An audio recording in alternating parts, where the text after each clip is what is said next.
Most HVAC contractors get this completely wrong when choosing software, and it ends up costing them time, jobs, and even repeat customers. Here's the truth no one tells you. The tool you pick is either making your business run smoother or quietly slowing you down every single day. In this video, we are breaking down whether Jobber in 2026 is actually worth it for HVAC contractors, where it shines, where it struggles, and who should avoid it completely. By the end, you'll know if it fits your workflow, or if you should switch before you waste another month. Let's get straight into it. Jobber, officially known as Jobber, is built for home service businesses like HVAC, plumbing, and cleaning. At its core, it helps you schedule jobs, send quotes, manage invoices, and communicate with customers from one dashboard. Sounds perfect, right?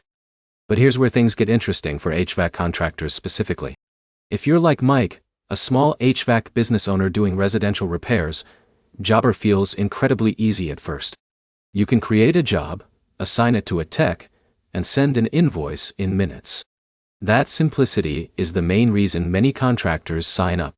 But here's the problem. HVAC work is not always simple scheduling. You deal with emergency calls, maintenance agreements, multi-visit installs, and parts tracking. And this is where some contractors start to feel the limits. Now here's where it gets interesting. Jobber handles basic dispatching really well. Your office manager can drag and drop jobs, and your technicians get updates instantly on their phones. For smaller HVAC teams, this reduces chaos fast. No more sticky notes or missed calls. But when you scale up, things start to feel tighter. For example, more advanced HVAC workflows like detailed service agreements or complex job costing are not as deep as some competitors. So if you're running a larger operation, you may feel like you are forcing your process into the software, instead of the software supporting your process. Let's talk money flow, because this matters.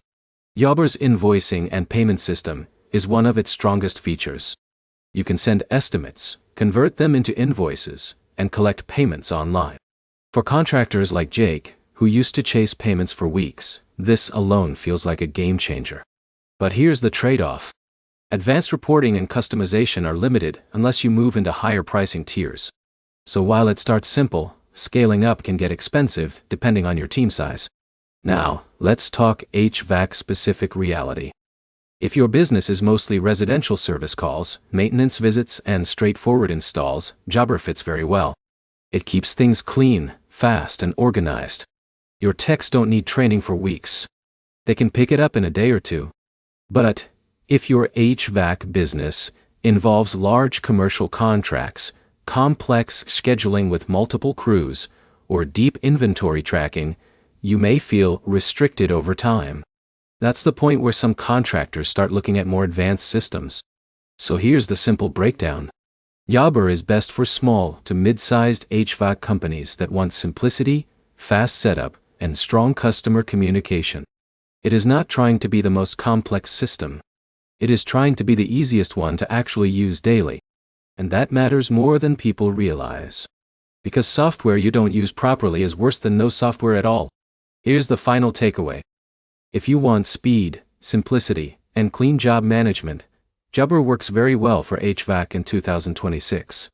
But if you need deep customization, complex workflows, or enterprise-level control, you may outgrow it faster than expected.